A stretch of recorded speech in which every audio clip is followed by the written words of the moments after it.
1000 രൂപയുടെ 18 മാസ തവണകളും സ്കീം 2-ൽ 2000 രൂപയുടെ 15 മാസ തവണകളുമാണുള്ളത്. ഓരോ മാസവും നറുക്കെടുപ്പ്. വിജയികൾ തുടർന്ന് പണമടയ്ക്കേണ്ടതില്ല. Anupama gold gallery, golden diamond, Edavanna, Thiruvali, Othayi. Areekode Keezhuparamba മുറിഞ്ഞമാടിൽ സന്ദർശകർക്ക് നിയന്ത്രണം ഏർപ്പെടുത്തണമെന്നാവശ്യപ്പെട്ട് ഗ്രാമപഞ്ചായത്ത് പ്രസിഡന്റ് വി പി സഫിയയുടെ അധ്യക്ഷതയിൽ പ്രത്യേക യോഗം ചേർന്നു. ജനപ്രതിനിധികൾ, പോലീസ് ഉദ്യോഗസ്ഥർ ഉൾപ്പെടെയുള്ളവർ യോഗത്തിൽ പങ്കെടുത്തു. ചാലിയാർ കടന്നുപോകുന്ന കീഴുപറമ്പ് പഞ്ചായത്തിലെ പ്രകൃതി രമണീയമായ പ്രദേശമാണ് മുറിഞ്ഞമാട്.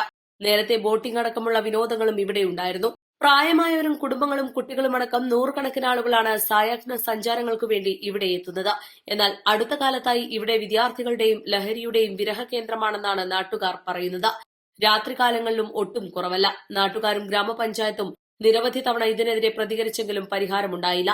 ഇത്തരം പ്രവർത്തനങ്ങൾ തുടരുകയും പ്രദേശവാസികൾക്ക് ശല്യമാവുകയും ചെയ്യുന്ന സാഹചര്യത്തിലാണ് നിയന്ത്രണം ഏർപ്പെടുത്തുന്നതിനെക്കുറിച്ച് ചർച്ച ചെയ്യാൻ യോഗം ചേർന്നത്. പ്രദേശത്ത് പ്രത്യേകം ജാഗ്രതാ ബോർഡുകൾ സ്ഥാപിക്കാനും വൈകുന്നേരം പ്രവേശന സമയം 7 മണിവരെയാക്കുകയും വാഹനങ്ങളുടെ പ്രവേശനം നിയന്ത്രിക്കാനും യോഗത്തിൽ തീരുമാനമായി. നമുക്ക് അവരോട് ചോദ്യം ചെയ്യാൻ പറ്റും. ഒരു ബൈക്കുമ്പോൾ ഒരു സ്ത്രീയെ കൊണ്ടുവരികയാണെങ്കിൽ ഇത് ആരാണെന്ന് ചോദിക്കാനുള്ള അധികാരം നമുക്കില്ലാത്തൊരവസ്ഥയിൽ പെടുന്നത്. ഓലെ ഏതാ കൊണ്ടുവരും നമുക്കറിയില്ല. 11 മണി 12 മണി 1 മണി വരെ ആ മാട്ടുമ്പിൽ ഇരുന്നിട്ട് രാത്രി നമ്മളവിടെ ഇരുന്നു കയറി പോണതാണ് നമ്മൾ കാണുന്നത്. ഇത് പോന്റെ ഭാര്യയാണോ, അത് വേറെ വേണ്ട ഒരു ഭർത്താവാണോ, ആരും ചോദിക്കാൻ നമുക്ക് അധികാരമില്ല. ചോദിച്ചാൽ നമുക്ക് നമ്മുടെ പേരിൽ കേസ് ചെയ്യുന്ന കാലം പോകും. അപ്പൊ ആ ഒരവസ്ഥ അങ്ങനെ നാട്ടുകാർ നിലനിർത്തി നമുക്ക് ഒഴിവായി കിട്ടാൻ വേണ്ടിയിട്ടാണ് ഞങ്ങളെല്ലാവരും ഇതിന് കച്ചകെട്ടി ഇറങ്ങിയിട്ട് ഉദ്യോഗസ്ഥന്മാരുടെ പിമ്പലല്ലാതെ സാറ് പറഞ്ഞ ഈ ഒരു സംഗതിയാണ് നടത്താൻ കഴിയുക. അത് ഉറപ്പാണ്. കാരണം നമുക്ക് അതിന് അധികാരമല്ല. ഇപ്പൊ നാട്ടുകാരെന്ന് പറഞ്ഞ പോലീസാകെന്ന് പറഞ്ഞൊരു സംഗതി എന്ന് പറഞ്ഞാൽ ഇപ്പൊ തീരെ നടക്കും. ഒന്നാമത് ഈ മൊബൈൽ ഉള്ളതുകൊണ്ട് ഒരു സംഗതി മുഖത്ത് നോക്കി പറയാൻ പറ്റാത്ത ഒരവസ്ഥയിൽപ്പെടും. അപ്പൊ അതുകൊണ്ട് നിങ്ങളെ പിമ്പലുണ്ടായാൽ ആ സംഗതി അവിടെ തടയാൻ കഴിയും. പിന്നെ സാറ് പറഞ്ഞാൽ അവിടെ പഞ്ചായത്ത് പിന്നെ ചങ്ങനപ്പെട്ടിട്ട് ഒരു വാച്ചർ അവിടെ വെച്ചാൽ ഈ ആള് വരുന്നത് നിന്നിട്ട് മതിയാണ് വാഹനം ഇറങ്ങുന്നത്. വേറെ ഒന്നും വേണ്ട. ഞാൻ തന്നെ പകുതി ആൾക്കാർ അവിടെ വരില്ല.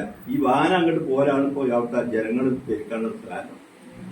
വാഹനം നടത്തി ഈ ചങ്ങനട്ടൊന്നും അവിടെ ആരും വരുന്നില്ല. 3 മണി വരെ 3 മണി മുതൽ 7 മണി വരെ ഞങ്ങൾ തുറന്നില്ല. 3 മണിക്ക് തുറക്കും, 7 മണിക്ക് അടക്കും.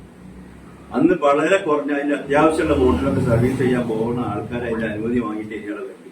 ഇതുപോലെ നിയന്ത്രണമില്ല. ഏത് ലോകത്തു നിന്നാണ് വരുന്നത്, എവിടുന്നാണ് പോകുന്നത്, ഏതാണെന്നുള്ളൊരു കൊടുത്തില്ലാത്ത അവസ്ഥയിലപ്പോൾ അതിനൊരു പരിഹാരം നമ്മളെല്ലാവരും കൂടി ഉണ്ടാക്കണം. ഭാവിയിൽ സോളാർ ലൈറ്റുകളും CCTV ക്യാമറകളും സ്ഥാപിക്കാനും യോഗത്തിൽ തീരുമാനിച്ചു. പ്രദേശത്തെ ക്ലബ് പ്രതിനിധികളെയും നാട്ടുകാരെയും ഉൾപ്പെടുത്തി 15-അംഗ കമ്മിറ്റി രൂപീകരിക്കുവാനും തീരുമാനിച്ചു.